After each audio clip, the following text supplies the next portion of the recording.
বন্ধুরা, শুভ দুপুর। আজ তোমাদের করে দেখাবো পালং পনিরের রেসিপি। এখানে আমি পালং শাক পাতাগুলো নিয়ে সিদ্ধ করে নিয়েছি। এখানে পনির কেটে নিয়েছি।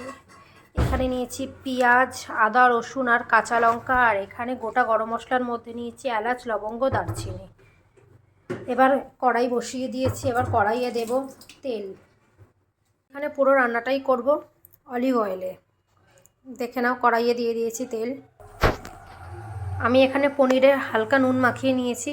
অনেকে নুন মাখায় না, কাঁচাই দেয়, কিন্তু আমি একটু ভেজে নেব হালকা করে। একটা একটা করে পনির দিয়ে দেব। পনিরটা একটু হালকা ভাজা হয়ে গেলে উঠিয়ে নেব।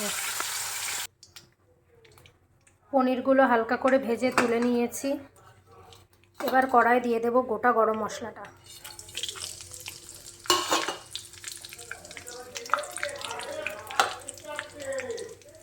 এবার দিয়ে দেব পেঁয়াজগুলো।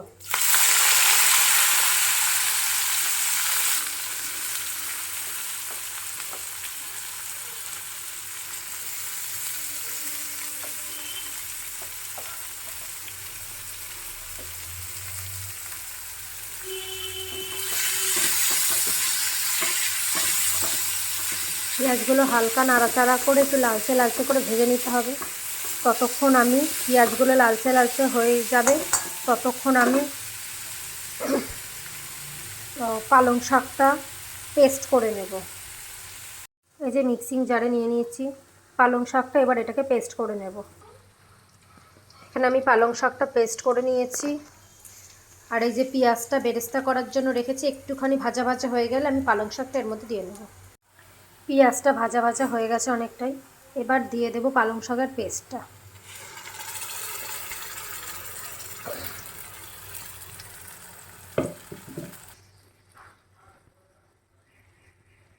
এর মধ্যে দিয়ে দেব এবার পরিমাণ মতো নুন।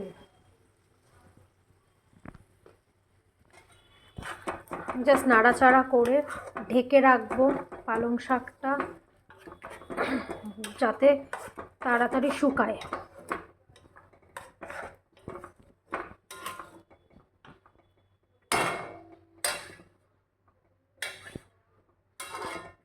এবার ঢেকে রাখবো পালং শাকটা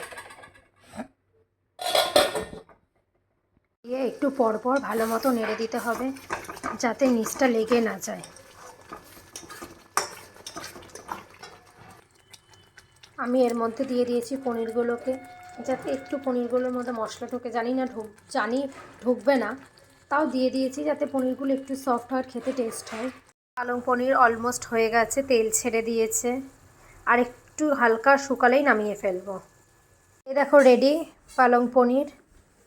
তোমরাই বলো রেসিপিটা তোমাদের কেমন লাগলো। ভালো লাগলে লাইক করো, কমেন্ট করো এবং শেয়ার করো।